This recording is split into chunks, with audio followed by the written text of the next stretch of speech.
Egypt के शहर Cairo से तकरीबन 500 किलोमीटर दूर लाइमस्टोन के बड़े बड़े पहाड़ मौजूद है। इन पहाड़ों को वैली ऑफ द किंग्स भी कहा जाता है। हैरत की बात यह है कि ये वैली अपने अंदर बेशुमार राज छुपाए हुए है। इन राजों का पर्दाफाश करने के लिए किंग्स वैली में पिछले 200 सालों से खुदाई का काम चलता आ रहा है। नाजरीन, आज से करीब 4500 साल पहले जब इजिप्ट यानी मिस्र के किंग्स मर जाया करते थे तो उनको पिरामिड्स बनाकर उसमें दफन किया जाता था। पिरामिड्स के अंदर मुख्तलिफ चैम्बर्स सजाए जाते थे और जिन चैम्बर्स में किंग के साथ साथ उसका सारा खजाना भी डेकोरेट किया जाता था। एंशियंट इजिप्शियंस का मानना था कि इंसान के मर जाने के बाद आफ्टर लाइफ में भी ये सारा खजाना उसके काम आता है। लेकिन इतने बड़े बड़े पिरामिड्स बनाने में काफी वक्त भी लगता था और काफी ज्यादा मेहनत भी। एक्सपर्ट्स और रिसर्चर्स का मानना है कि जैसे जैसे वक्त गुजरता गया पिरामिड्स बनाने का सिलसिला खत्म होता गया और किंग्स को अब दफन करने के लिए लाइमस्टोन के इन पहाड़ों को चुना गया और इसी वजह से इस जगह को आज वैली ऑफ द किंग्स भी कहा जाता है। ऐसा माना जाता है कि एंशिएंट इजिप्ट के किंग अपने मरने से पहले ही अपना चैम्बर, अपना गोल्डन डेथ मास्क और अपना कॉफिन तैयार करवा लेता था ताकि उसके मरने के बाद उसको दफन करके चैम्बर को फौरन बंद कर दिया जाए। पिछले 200 सालों में इस वैली से 65 टोम्स डिस्कवर किए जा चुके हैं, लेकिन मिलने वाले टोम्स में से ज्यादातर के चैम्बर्स अंदर से खाली मिलते थे। एक्सपर्ट्स का मानना है कि क्योंकि सबको मालूम था कि किंग्स वैली में खजाना छुपा है, इसीलिए हजारों साल पहले बनाए गए इन चैम्बर्स को वक्फे वक्फे से लुटेरों ने ढूंढ कर लूट लिया था। खजाना तो बिल्कुल भी नहीं छोड़ा, जबकि कई चैम्बर्स में सिर्फ किंग की ममीज को छोड़ा गया। एक दिन किंग्स वैली से एक ऐसा राज मिला जिसने दुनिया भर के आर्कियोलॉजिस्ट और एक्सपर्ट्स को हैरान कर दिया था। जी हाँ, 1922 में British archaeologist Howard Carter Kings Valley में अपनी साइट पर काम कर रहे थे कि अचानक उनकी नजर सीढ़ियों जैसे एक स्टेप पर पड़ी। हैरत अंगेज तौर पे सीढ़ियों का ये स्टेप पहाड़ के अंदर जा रहा था, जिसको देखकर हॉवर्ड कार्टर से रहा नहीं गया और उसने उस जगह पर खुदाई का काम स्टार्ट कर दिया। एक्सकवेशन टीम खुदाई करती गई और पहाड़ के अंदर से मजीद स्टेप्स नमूदार होने लगे। अब ये तो कंफर्म था कि पहाड़ के अंदर बने ये स्टेप्स जरूर किसी सीक्रेट जगह को ले जाएंगे। कई फीट की खुदाई के बाद जो मंजर देखा गया उस पर यकीन करना बहुत ही ज्यादा मुश्किल था। जी हाँ, किंग्स वैली के पहाड़ के बीचों बीच एक और टोम्ब मिल चुका था। ये वो टोम्ब था जिसकी एंट्रेंस 3000 साल पहले बंद की गई थी। यानी हॉवर्ड कार्टर अब एक ऐसा मंजर देखने जा रहा था जो पिछले 3000 सालों से किसी ने भी नहीं देखा था। एंट्रेंस के सामने रखे पत्थरों को हटाकर जब हॉवर्ड कार्टर अंदर गया तो देखा कि पूरा चैम्बर हजारों किस्म के खजानों से भरा हुआ है। ये एक ऐसा मंजर था जो आज से पहले कभी भी नहीं देखा गया था। इस चैम्बर में पड़ी तमाम चीजें सोने से बनी हुई थी, जिसमें ज्वेलरी, स्टैचूज, चैरियट, बोर्ड और लिनन से बने कपड़े भी शामिल थे। टोम्ब के अंदर एक और चैम्बर भी मौजूद था जहां पर गोल्ड कॉफिन में एक ममी भी मौजूद थी, जिसको बहुत अच्छी तरह प्रिजर्व किया हुआ था। बाकी तमाम खजाने वो तो छोड़ें, सिर्फ ममी का कॉफिन कवर ही 90 केजी प्योर गोल्ड से बना हुआ था। साथ साथ इस बरियल चैम्बर की दीवारों पर जो पेंटिंग मौजूद थी उसके कलर्स अभी तक काफी ज्यादा ब्राइट थे। हॉवर्ड कार्टर की इस डिस्कवरी ने पूरी दुनिया के आर्कियोलॉजिस्ट्स को हैरान कर दिया था, क्योंकि किंग्स वैली में मिलने वाला ये पहला टोम्ब था जो लुटेरों की पहुंच से दूर था। ये टोम्ब तो अपनी असली हालत में मिल चुका था, लेकिन अब रिसर्चर्स और आर्कियोलॉजिस्ट के लिए ये नए सवालात भी लेकर आया था। रिसर्चर्स को ये बात समझ नहीं आ रही थी कि टोम्ब के अंदर पड़ी ममी कौन से किंग की है, बरियल चैम्बर के अंदर बनी पेंटिंग्स किस चीज का इशारा दे रही है, और किंग्स वैली में बने दूसरे टोम्ब्स को लूट लिया गया था तो आखिर ये टोम्ब लुटेरों से कैसे बच गया था। ये वो सवालात थे जिनका जानना रिसर्चर्स और आर्कियोलॉजिस्ट के लिए बहुत ज्यादा जरूरी था। लिहाजा जब टोम्ब के अंदर पड़ी ममी का डीएनए टेस्ट किया गया तो जो मालूम पड़ा उसने सबको हैरान कर दिया। जी हाँ, ममी के डीएनए टेस्ट से मालूम पड़ा कि ये बॉडी एक 18 साल के किंग की थी। जब मम्मी के डीएनए को किंग्स वैली से मिलने वाली दूसरी मम्मीज के डीएनए से मैच किया गया तो मालूम पड़ा कि इसके बाप की मम्मी टोम्ब नंबर 55 जबकि इसकी माँ की मम्मी टोम्ब नंबर 35 से मिली थी। इस किंग का नाम टूटनखामुन था और अपने बाप के गुजर जाने के बाद जब ये किंग बना तब ये सिर्फ 8 सालों का था, यानी अपनी बादशाहत के सिर्फ 10 सालों के बाद 18 साल की एज में ये भी मर गया था। अब ये तो मालूम पड़ चुका था कि ये मम्मी आखिर थी किसकी, लेकिन इस डिस्कवरी से रिलेटेड दूसरे सवालात का जवाब जानने के लिए उस दौर में इतनी टेक्नोलॉजी नहीं थी। आखिरकार 1939 में 18th डायनेस्टी के किंग टूटनखामुन के टूम्ब को तलाश करने वाले होवर्ड कार्टर भी इस दुनिया से चल बसे। उनके गुजर जाने के बाद टूम्ब पर रिसर्च का काम भी रुक गया, लेकिन कई सालों के बाद जब टेक्नोलॉजी का बूम आया तो टूटनखामुन के टूम्ब की मिस्ट्री को सॉल्व करने के लिए एक बार फिर से रिसर्च का काम शुरू हो गया।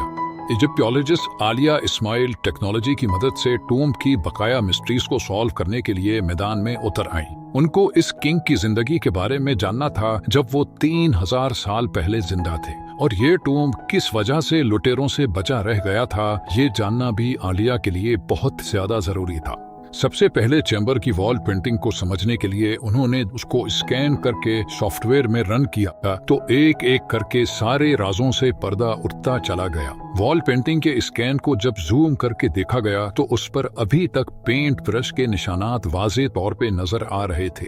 आलिया का कहना था कि ये निशानात उस वक्त जाहिर होते हैं जब गीले प्लास्टर पर पेंट ब्रश चलाया जाए, क्योंकि ये चैम्बर 26 फीट पहाड़ के अंदर बना हुआ है और यहाँ हवा की क्रॉसिंग का भी कोई जरिया मौजूद नहीं है। इसी वजह से ये समझा जा रहा है कि जब ये पेंटिंग की गई थी उस वक्त दीवार पर लगाया जाने वाला प्लास्टर गीला था। शायद उनके पास वक्त बहुत कम था, तभी गीले प्लास्टर पर ही पेंटिंग का काम शुरू कर दिया था।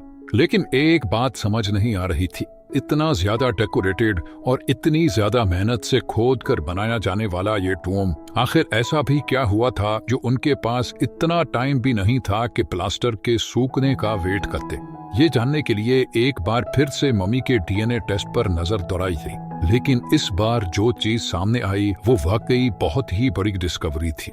लेटेस्ट डीएनए रिपोर्ट से मालूम पड़ा कि जिस वक्त किंग टूटनखामुन मरा था उस वक्त वो था तो सिर्फ 18 साल का, लेकिन वो एक ही वक्त में कई बीमारियों से गुजर रहा था। उसका लेफ्ट पांव काम नहीं करता था, उसकी बैक बोन भी टेढ़ी थी और उसको कई बार मलेरिया का अटैक भी हो चुका था। डॉक्टर्स का मानना है कि शायद उसकी मौत भी अचानक मलेरिया की वजह से ही हुई थी, और शायद इसी वजह से टूम्ब बनाने वालों के पास टाइम कम था क्योंकि उनके किंग की अचानक मौत हुई थी। लेटेस्ट डीएनए रिपोर्ट से यह भी मालूम पड़ा कि किंग का बाप और उसकी मां दोनों आपस में सगे बहन भाई थे। लेटेस्ट मेडिकल साइंस के मुताबिक जब सेम ब्लड रिलेशन वाले आपस में शादी करते हैं तो उनके बच्चों में पैदाइशी बीमारियां पड़ने का चांस भी बहुत ज्यादा बढ़ जाता है। टूटनखामुन का टोम्ब किंग्स वैली में मौजूद दूसरे टोम्ब्स की तरह लुटेरों के हाथ क्यों नहीं लगा था? जब 1922 में हॉवर्ड कार्टर ने ये टोम्ब तलाश किया था तब टोम्ब की एंट्रेंस पर बहुत सारे पत्थर पड़े थे। पत्थरों का ये मलबा यहाँ से मिलने वाले दूसरे टोम्ब्स की एंट्रेंस पर मौजूद नहीं था। इसी वजह से शायद लुटेरों को ये टोम्ब नजर नहीं आया।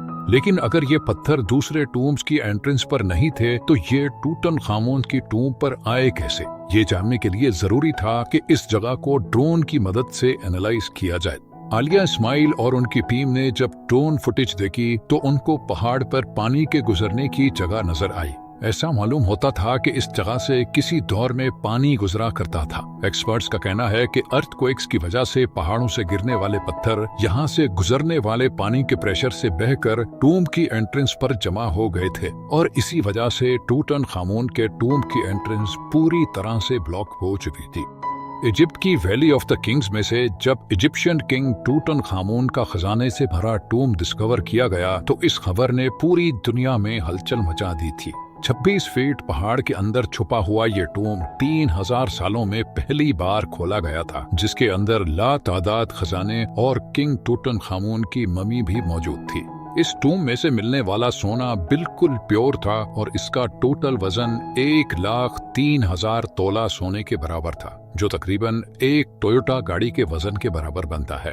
वैसे तो इस टोम से मिलने वाला तमाम खजाना और गोल्ड प्राइसलेस है, लेकिन अगर एक एस्टीमेट लगाया भी जाए तो आज के दौर में इसकी कीमत 5.5 अरब रुपयों के बराबर है। नाज़रीन, ये टोम डिस्कवर होने के बाद आर्कियोलॉजिस्ट ये देखकर परेशान थे कि आज के मॉडर्न दौर में भी इतना ज्यादा सोना पहाड़ों से ढूंढने और निकालने में एक माइनिंग कंपनी को कम से कम भी 10 साल लग जाते हैं। तो आखिर 3000 साल पहले, जब ना ही कोई मशीनरी थी और ना ही कोई टेक्नोलॉजी, तब एंशिएंट इजिप्शियंस ने ये सोना निकाला तो आखिर कैसे और कहां से? फ्रेंच गोल्ड एक्सपर्ट थॉमस फॉशर अपनी टीम के साथ इस मुश्किल तरीन चैलेंज का राज जानने के लिए मैदान में उतर आए। सबसे पहले थॉमस ने मिलने वाले सोने को कई सालों तक अच्छी तरह स्टडी किया और उसकी कॉम्पोजिशन मुख्तलिफ जगहों से निकलने वाले गोल्ड से कंपेयर की। कई सालों के बाद आखिरकार थॉमस और उसकी टीम को ये तो मालूम पड़ चुका था कि टूटनखामुन की टूम्ब से मिलने वाला सोना भी किंग्स वैली के आसपास के पहाड़ों से ही निकाला गया था। अब चैलेंज था वो पहाड़ ढूंढने का जहां से एंशिएंट माइनर्स इतना ज्यादा सोना निकालते थे। लेकिन ये टास्क कोई हल्का फुल्का टास्क नहीं था। किंग्स वैली के गिर्द हजारों पहाड़ मौजूद हैं और ये जानना कि सोना कौन से पहाड़ से निकाला जाता था, ये वाकई एक इंतहाई मुश्किल तरीन काम था। फ्रेंच गोल्ड एक्सपर्ट थॉमस फॉशर अपने एक आर्कियोलॉजिस्ट दोस्त के साथ मिलकर किंग्स वैली से 80 किलोमीटर दूर एक सहरा में पहुंच गया। क्योंकि इस डेजर्ट में कई ऐसे पत्थर मौजूद हैं जिनके अंदर सोने के जर्रात छुपे हैं, इसी वजह से उनका मानना था कि अगर टूटनखामुन की टूम्ब से मिलने वाला सोना भी इसी डेजर्ट से निकाला गया था तो यहाँ माइनिंग ऑपरेशन के कोई न कोई निशानात जरूर मिलेंगे। ये सहरा 1,36,000 स्क्वायर किलोमीटर तक फैला हुआ है, जहाँ गर्मी और पानी की शॉर्टेज की वजह से जिंदगी ना होने के बराबर है। थॉमस का मानना था कि इतना ज्यादा सोना अगर इसी सहरा के किसी पहाड़ से निकाला गया होगा तो जाहिर है उसमें काफी ज्यादा मैन पावर भी लगी होगी। थॉमस और उसका साथी इसी खोज में सहरा के अंदर जाते रहे। इस बंजर सहरा में कई घंटों तक सफर करने के बाद काफी अंदर जाकर उनको पहाड़ के नीचे एक अजीब मंजर देखने को मिला। करीब जाकर मालूम पड़ा कि ये एक कदीम जमाने का कुआं था जो पूरी तरह से खुश्क पड़ा हुआ था। ये बात तो जाहिर थी कि ये कुआं किसी दौर में यहाँ से गुजरने वाले काफिलों को पानी फराहम करता था, लेकिन हैरत अंगेज तौर पे यहाँ कुछ और भी था जो इस कुएं से भी ज्यादा इम्पोर्टेंट था। जी हाँ, थॉमस और उसके साथी को यहाँ एक पुराना कमरा भी बना हुआ दिखा जो अंदर से एक इबादतगाह का मंजर पेश कर रहा था। इस कमरे की दीवारों और छत पर काफी मेहनत से पत्थरों पर कार्विंग करके पेंटिंग्स बनाई गई थी। जब इस आर्ट वर्क को गौर से देखा गया तो इसमें एक ऐसा राज छुपा था जिसको देखकर यकीन करना मुश्किल था। थॉमस के साथ आया दोस्त जो कि एक आर्कियोलॉजिस्ट था, उसने बताया कि इस पेंटिंग में वही राज छुपा है जिसकी तलाश में हम लोग निकले हैं। पेंटिंग में जाहिर था कि सहरा में बना यह कुआं और रेस्ट रूम इस सहरा का सबसे पहला स्टॉप है जहां पर एंशिएंट गोल्ड माइनर्स आराम करने के लिए रुकते थे। एंशिएंट इंजीनियर्स ने गोल्ड माइन तक जाने के लिए कुआं और रेस्ट एरियाज का एक नेटवर्क बनाया हुआ था।